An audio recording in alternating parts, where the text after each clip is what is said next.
May. My gosh, it's May already. Welcome to the May meeting of the Ulster County Transportation Council Technical Committee. Thank everyone for joining us. Do we want to introduce people, Brian? What do you think? Or we Why don't we just go ahead, Dennis? Thank you. So why don't I just read off the names of the people that are here? If anybody has, if I miss anybody, if you could chime in, I appreciate that. So my name is Dennis Doyle. I'm the planning director for the county. Dave Stoss is here. He's also with UCTC. Sandra Jobson is here from NISDOT. John Morrow is here from the town of Ulster. We also have Chris Cafe from McFarland and Johnson. Carl Richters is here. Ed Pine from Ulster County DPW. Herb Litz from the Ulster County Legislature.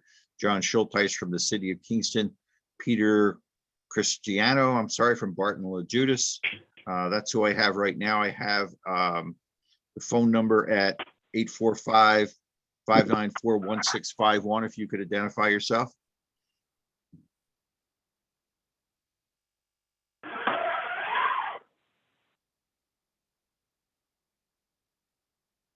Okay, I guess not. Phone number at 845-337-0015. If you could identify yourself. Hello, Dennis. It's Amy from NISDOT. Hi, Amy. Thank you for joining us. And I have a person known as Ajax A9. If you could identify yourself. That's Alex Wade. Hi, Alex. How are you? Pretty I good. think I have everyone. Oh, Mike Bodden joined us. So, and Mike Bodden from the supervisor from the town of Rochester is with us as well. Did I miss anybody? Okay, thank you. Hearing none, I'll call for citizens' comments. Any citizens' comments?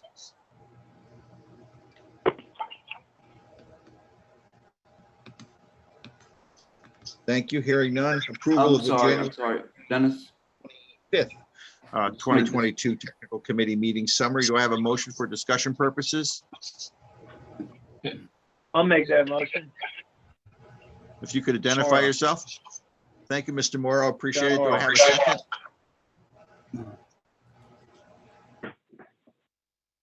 Do I have a second? I'll second Mike Baden. Dennis, I just noticed we have a hand up, Mr. Richters. All right, just give me 10 seconds. Let me get this motion done. I have a motion and a second. Any discussion? Hearing none. Any opposed? Any abstentions? So carried. Mr. Richters? I just wanted to state, you said you mispronounced my first name. It's Clark Richters. Oh, it's Clark. I apologize. I apologize. Thank you. Thank you. Communications and announcements, Brian? Yes, I have no specific communications and announcements this morning. My apologies. I've been out of the office with an illness past few days. I should just note as an overview for today's meeting, this is somewhat unusual. We're going to be having today's technical committee meeting with a presentation from New York State DOT on the capital program. We will then have another technical committee meeting in June where we'll have several important amendments or resolutions rather in front of us, including the full draft transportation improvement program and several amendments to the existing 2020 UCTC tip, as well as an amendment to the Unified Planning Work Program. That's all I have for now. Thank you, Brian. I do have one announcement in case council members haven't seen it. The New York State consolidated funding applications are ready. They've been announced. Substantial amounts of money for housing, transportation, economic development purposes. If you are interested, communities should be considering working with local businesses, should be considering looking at things that you can apply for. I would also say that trail projects, recreational trail projects are open for funding until I believe June the 12th. So they're open as well. So rather than move into new business and do the update of the tip, I'm going to ask Sandra Jobson, who is the regional programming manager for NISDOT, to do her presentation. Does anyone have any objections to that? No, that's the agenda item, Dennis, as it's described. Okay, good morning, everyone. Can you see the presentation? Yes. Yeah, okay. Okay, great. So I have a very short presentation today on New York State DOT, the Hudson Valley Region 8 capital program update.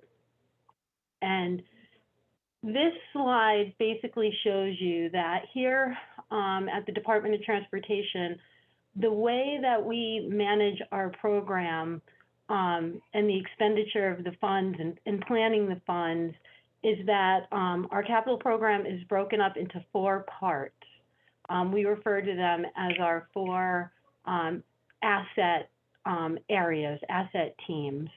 We have one that's called sustainability, one for pavement, one for safety and system optimization, and then another one for bridges. And our annual program is approximately $250 million a year over the next 5 years. And this is basically kind of how we're planning on spending that $250 million in the Hudson Valley. The emphasis is still on preservation, on maintenance, mainly. And you'll see kind of the distribution too. We have a really, robust, large structures program, pavement program, and safety program. The sustainability asset team is a little bit more of a catch-all. And I'll go through, as part of this presentation, I'll go through some sample projects. So when we talk about spending, annually approximately $65 million on pavement, the type of pavement projects that we're doing are primarily preventative maintenance. And then we'll also do some crack sealing and then some very focused repaving at intersections. And again, this is $65 million that we'll be spending in the Hudson Valley annually, approximately on paving. And then we have a structures program that is annually around $85 million. Those types of projects are, again, mainly focused on preservation. You're not seeing the department do a lot of replacements. So with that $85 million annually, we're doing bridge rehabilitations, bridge washings, paintings. This also includes our culvert program, where we're doing some select replacements, rehabilitations, again, routine maintenance. The $85 million also covers our emergency repairs. Sometimes you'll hear people refer to a where and when contract or a JOC contract, job on orders contract. Those are the types of contracts where we do emergency work. And then our retaining wall program is also part of this asset team.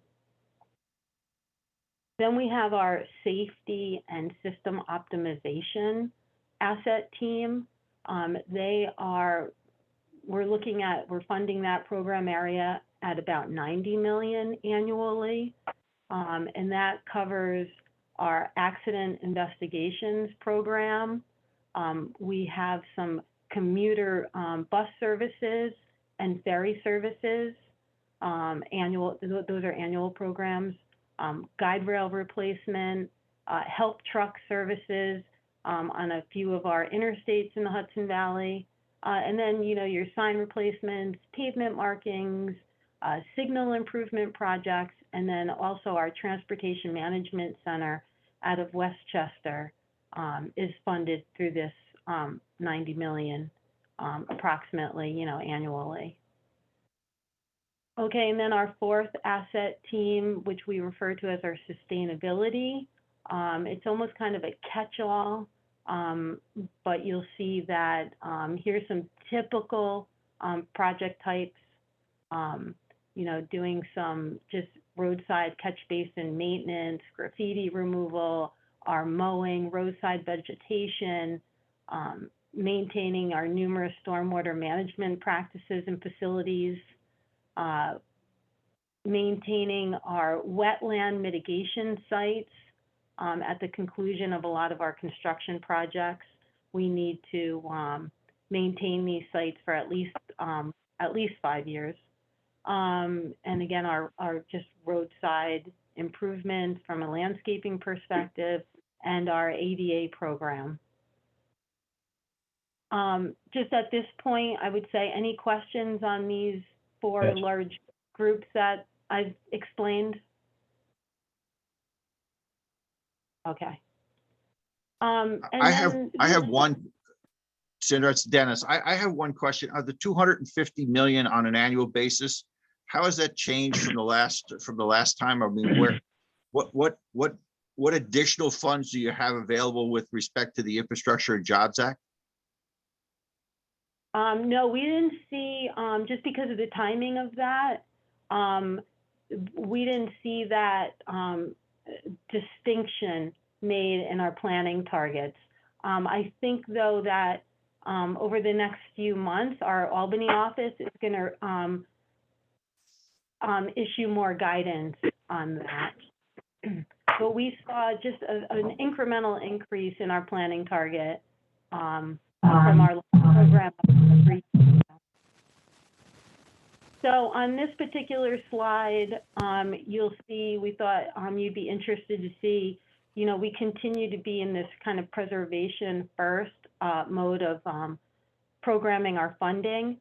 And you can see overall that, let's see, this is done by overall that, 83% of our funds are on preservation maintenance type activities, and a very small amount on actual renewal.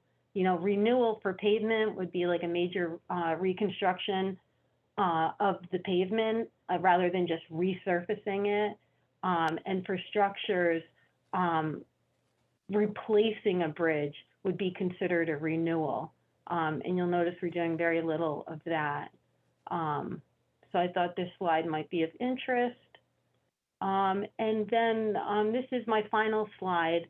This presentation was done more for, I guess, kind of the TMA's perspective, the Transportation Management Area, which covers Ulster County, Dutchess County, and Orange County. And what we did was we just kind of pulled out some of those larger projects that go beyond preservation, projects that you might be more interested in. The first three are in Ulster County. We're going to be doing some slope repairs in the Catskill region. And we're also going to be doing some, well, I don't think Route 9W Storm King, I think that's Orange County. We're going to be doing some drainage improvements on that really large hill section on Route 9W, those of you that might be familiar with that segment. We're doing a really great project in the village of Woodstock on Route 212, which is our main street. It's going to involve numerous bridge replacements and improving sidewalks. And then we have some significant paving and drainage improvements along Route 284. We're looking to do first we're going to do like a scoping report to identify hopefully a couple of good locations where we could do some truck parking along Interstate 84. And then that would be followed by hopefully a couple of construction projects further out. And then those of you that are maybe familiar with Dutchess County, Route 52 at 82 is a very busy intersection out by where East Fishkill IBM used to be. We're going to do an intersection improvement there. We're going to build another roundabout along Raymond Avenue near Vassar College. That will complete that project. This is almost like a stage 3 of a project that probably started at least 10, 12 years ago in construction.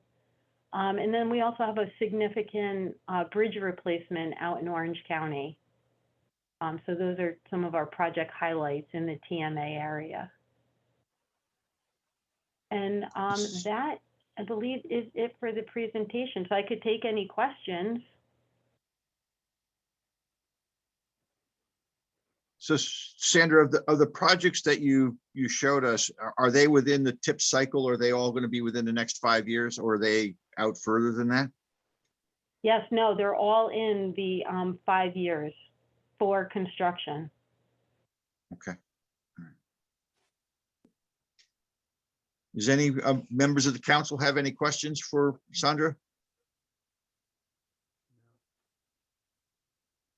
I do, I guess, Sandra, just from a tip development perspective, when can we expect to have the actual tip strips delivered to the MPO? Is that something that I can request immediately? Yes, and I believe our target was the middle of, I want to say this week. So by probably, hopefully close of business tomorrow, our program will be entered into draft E-step. So you could go ahead and pull that. We are still waiting on project information from the Bridge Authority and from the New York State Thruway Authority. We gave them until June 1st. So we expect to get their project information shortly. They usually don't have a lot of projects for us to enter into draft E-step. So we should be able to turn that around very quickly. And just from Ulster County's perspective, I received project details on the final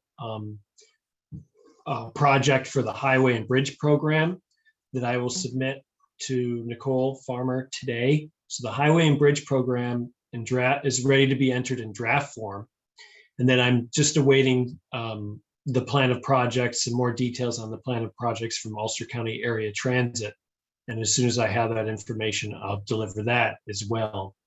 And once we get all that information entered for our members' edification, we can then begin to do our basic fiscal constraint analysis that goes into the narrative component of the document.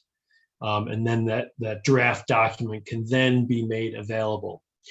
We initially had hoped to do a May-June approval for final approval of the tip in June, but because of the need to enter the information and these steady delays, we're postponing it to June, July. And there will still be a public meeting in between June and July to present the full program to the public. Okay, great. Senator, of that 250 million, is that total state and federal, or is that just federal? That's total, both. Okay.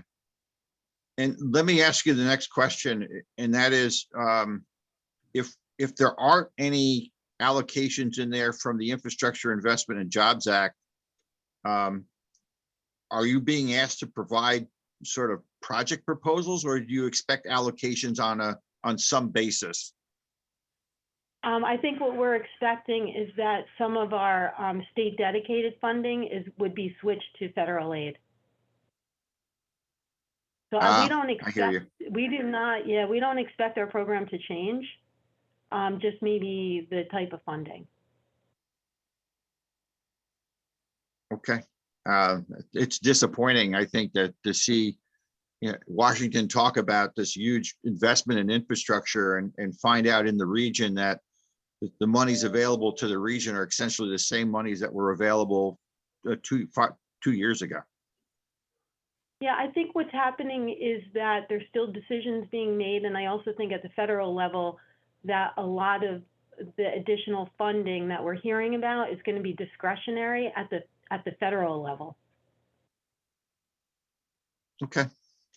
Thank you very much for the presentation. We appreciate it. Anytime, you're welcome. Any other questions from the council members? Hearing none. Brian, you have a discussion item on the update process or anything you want to add on that or no? This is the agenda item, Dennis. So we're pretty much wrapped up. I just wanted to again let everyone know that we will have the full draft tip ready for review 10 days prior to the June 28th meeting of UCTC Tech Committee. Thanks. Can you do me one big favor, Brian? And that is if you can explain, perhaps with Sandra helping you, the monies we were able to achieve by rolling projects into the tip, and how we helped be able to help our dear friends in the town of Lloyd. I think that would be helpful. Yeah, I can begin to, and I think we can go into much greater detail during the June meeting when we have the draft in front of everyone for review, and that will be again available 10 days prior to the meeting. But NISDOT central office provided fiscal targets to the regions, and the regions provide them to the NPOs, and those are not exactly allocations, but they're essentially the dollars that we could feasibly expect to have available to us in the development of the program. And typically what we do is review projects that are currently programmed on the tip and what those projects need in order to move them through to a successful completion. And when we do that analysis of our local core program projects, again, those are projects that did not use discretionary funding like the Transportation Alternatives Program. We found that the projects that are currently programmed would absorb over 100% of our fiscal target of $5 million in STBG flex funding made available to us over the course of 5 years. Those projects are all going to be, if continued to move on schedule, they should all be delivered for construction obligation in federal fiscal years 23 and 24. So our tip, as it will be presented next month, is front loaded. There are almost all the core projects are to be delivered within the first 2 years of the tip, assuming no further setbacks in their schedules. And we really would hope that there wouldn't be any setbacks, given that we're asking our local sponsors to take a hard look at their schedules and give the most reasonable and feasible expectation of when those projects can be delivered. So the projects that are currently programmed on the tip will be fully funded. And that, again, will absorb our future fiscal targets. So there's no call for new projects on the highway side because funding is not available. On the local bridge side, we will have excess funding to an extent. And we have one bridge that was essentially promised to Ulster County Department of Public Works. That's the Scudder Brook Bridge. They applied for those funds during our last call for projects in 2020. And so that project will be programmed on the tip. There may be some additional funds in the outlying years of the tip for off-system bridges. We'll make that assessment after the tip is developed. And if we do have additional funding that we can make available in outlying years, we will again do a call for projects as we have in the past. Thank you, Brian. Any questions from the council? Yeah, Dennis, Mike Baden, just a quick question, Brian. That funding for off-system bridges, does that traditionally include culverts, or is that a separate designation? No. Just out of curiosity. Well, traditionally it has not, but under the new Authorization Act, I believe STBG off-system will now make money, is now eligible for culvert repair. And that is and please Sandra or Amy, correct me if I'm mistaken, but I believe was an adjustment made under the new Authorization Act. Brian, And I can thank you, provide Mike. future clarification if that's not correct. We'll look into it, Mike. Yeah, Mr. I only Litz? bring it up because perhaps, like last time, there wasn't enough funding for any one bridge, and perhaps with a culvert being a less expensive endeavor, it might make sense to be able to consider that. So that's why I asked that. Thank you. Thank you, Mr. Bodden. Mr. Litz? yeah, Brian, what town or where is the Scudder Brook Bridge? Ed, I'm going to defer to you if you don't mind. That is in the town of Hardenburg. So My town of mic is- Hardenburg gets another bridge. Yeah, I think my understanding is one of the reasons that they sought federal funding for that bridge was the bridge crew travel time would have ate up a lot of the day just to get there and back. So they decided to outsource it for federal funding purposes rather than try to fix it themselves. That was my understanding. So I want to really, I think Brian is to be commended with respect to the effort that he put in terms of getting us this far. And I know Dave has some work ahead of him with respect to getting this stuff entered. And I appreciate that. And certainly NISDOT with respect to the cooperation we've seen in terms of getting our core programs funded. For you folks that got funding, that's the town of Lloyd, the town of Wawarsing, and to a certain extent, Ulster County relative to its trail project. You know, somebody reaching back out. If you wrote everybody and asked for funding and asked for money to be had, you should write those same people back and say, thank you very much. NISDOT has provided the funding. Herb, I hope you'll take that back to the supervisor who wrote just about everybody. Right. And, you know, we didn't, thank you, Dennis, for noting, because I didn't provide much explanation for the Tilson Avenue project, which you asked me to do. But just briefly, during the June meeting, we'll have several resolutions for members to review. We'll have the full updated tip, which becomes effective October 1st for federal fiscal year 23. But we're still obviously in federal fiscal year 22. And there will be several changes we need to make to the existing tip, which is effective through the end of September. And that will include additional funds for the Tilson Avenue project, which has already been bid. And those the lowest bid will be awarded. And if those bids went over the amount of money that was programmed on the tip for the project. So NISDOT, working with NISDOT Region 8, we were able to identify offsets because we were able to roll several of our projects that we thought would go in 22 are now going into the new tip in federal fiscal year 23. We were able to use those rolls as an offset for Tilson Ave. And that was a roughly, if I'm not mistaken, 1.8 million in additional federal funds to make that project whole again. So that project will be successfully bid and go to construction obligation in federal fiscal year 22. And you'll see that resolution in the June, July Tech Policy Committee agenda packet. And it only Thanks, took Brian. 14 or 16 years to get there. Right. Yes. Well, make sure you obligate this in 2022 or all bets are off. So you got to get this obligated in 2022. Anything else, Brian? Yeah, I guess just on that note, we are continuing our effort to move these legacy projects like Tilson Ave and the D&H O&W Canal Trail and a variety of other projects through to construction. These projects, a lot of these projects have been on the Transportation Improvement Program for 10 years or more.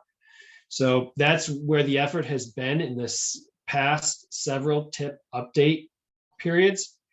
And I would hope during the next tip update, we're looking now toward federal fiscal year 25 or 26, when we will be doing this again, we will actually be in a position where we can have a true call for new project proposals onto the tip. It remains to be seen, but that's what we hope. And during that period of time, we will then also need to update the project selection criteria that we use to identify and score and rank those new projects. Thank you, Brian. Any questions for Brian? So project updates, just quickly, in terms of where we are. We are in the process of choosing a consultant for the rail safety study in the city of Kingston. We should have that choice, hopefully by the end of this month or the first week in June. And then move that project forward. And On the GCA work, Brian, on the sustainability work from GCA? Yes, we're continuing to do a transportation vulnerability assessment of transportation infrastructure and their vulnerabilities to natural and other man-made hazards. We received some of the criteria that they'll be using to do those final assessments just last week. And I hope to have the ARC map and ARC Hub and story map information available for public review so that members can begin to take a look at some of the inventorying and assessment work we've been doing through a series of a story map that works essentially like a PowerPoint presentation. And that information should be available for review within the next several weeks, so you can get a sense of the type of inventory we've been doing. And then the other project that I can think of is the Town of Ulster 9W Corridor Management Plan. That project, we have a signed contract that is to be delivered very shortly with our consultants, Creighton Manning Engineering. So we'll be scheduling a project kickoff at some point in the very near future for that project as well. Thank you. David, and David, could you mention, this probably should have gone under news and announcements. The USDOT recently announced a notice of funding opportunity for the Safe Streets and Roads for All Users project, a program. This is one of the first new discretionary programs to come out of the bipartisan infrastructure law.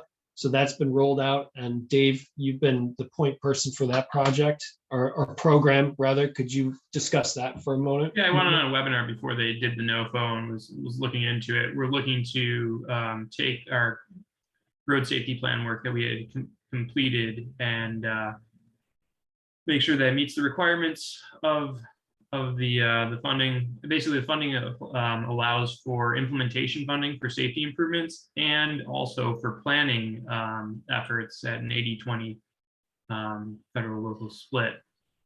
So right now we're trying to make sure that the work that we've already done is sufficient to go towards implementation. They want to make sure that you have a comprehensive local road safety plan in place. You can supplement out. So if you're just missing one component or so, you can apply for funding to address that and then also apply for implementation. So we're going to be looking into that. I believe the deadline for applications is in September. So hopefully we'll be applying we meet the requirements and we'll be able to apply for implementation of some of the projects that we identified. Thank you, David. Anything else? I would also say you may see some David. traffic counters out throughout the county, some tube counters down. Our contractor went very quickly on those, to going from we don't know when they're going to be coming out to all of a sudden we're doing 3 weeks in a row with tube counters out. So keep an eye out for those. And if there are any issues, feel free to reach out to our office. We're happy to address them and relay them and take care of anything. I saw that we had 2 comments, one from Mr. Baden, and then it looks like one from John Schulteis. I think Mr. Baden had his Mr. hand up. Schulteis, you had your hand up? Oh, just a question on that USDOT funding. Are you saying the county or UCTC would be applicant, or would individual municipalities be the applicants for that? Yeah. This is it gets a little tricky with ownership. One thing that we and then minimum, I think the minimum project amount is 200,000. I can't remember what the max is off the top of my head. But if you do have things in mind, reach out, because we're thinking about potentially even if we start bundling them up, that might make a more stronger application. And we would love to be able to supplement out any of the work that you're looking to do with data that we have. So even though we kind of highlighted those top 50 locations and then the top 10 locations, we have safety scores essentially for every road that we have data for. So that, locals, county, state, we've done them all. So yeah, if you have anything in mind, reach out, and happy to coordinate. Dave, we'll send that announcement out to the Yeah. group so they have it. Yeah, Yeah, we'll do that, and then we'll send it to the mayors and supervisors. Somebody else had their hand up, Dave, you said? Yeah, I think Supervisor Baden. Yeah, two things. First, Dave, a question on the traffic counters. Is the location of where those are publicly available? I haven't noticed any in Rochester. Yeah, I will be publishing a map. This is normally we do a notification to the municipalities, but we typically get more of a lead time on when they're putting them out, which is when I would normally do that, but they just started going essentially. Okay. But I will send out, in addition to the NOFO for the Safe Streets for All, I'll send out our traffic count location map as well. Okay, and then the second, and Brian, this is probably a question for you. Talking about project updates, I can give a quick update on where Rochester stands on the Bridge New York program if you'd like, or we could do that offline if that's more appropriate. Sure, go ahead, Mike. Make it brief. Thank you. Yep, no problem. We received contract for the first phase from the DOT. We've signed those and returned those through email communication. They've confirmed that their receipt and indicated we should have a notice to proceed with hiring the consultant within a couple to 3 weeks. Our selection committee reviewed the 7 requests for qualifications returns that we got. I'll be meeting with the town board tomorrow night to decide if they want to have a full review by the entire town board for an in-person meeting, or if they want to allow the committee to continue. The committee narrowed it down to 5 of the 7 that we want to offer the opportunity for an in-person interview. So I anticipate that we probably will be to contract with a consultant. I'm hoping, July, August at the latest. Thanks, Mike. Anyone else have business before the council? Hearing none, everybody have a safe and healthy Memorial Day, and honor the veterans, please. And we'll see you in June. Thank you. Take care, Thank you, everyone. everybody. Thanks, everyone. Be safe, stay healthy.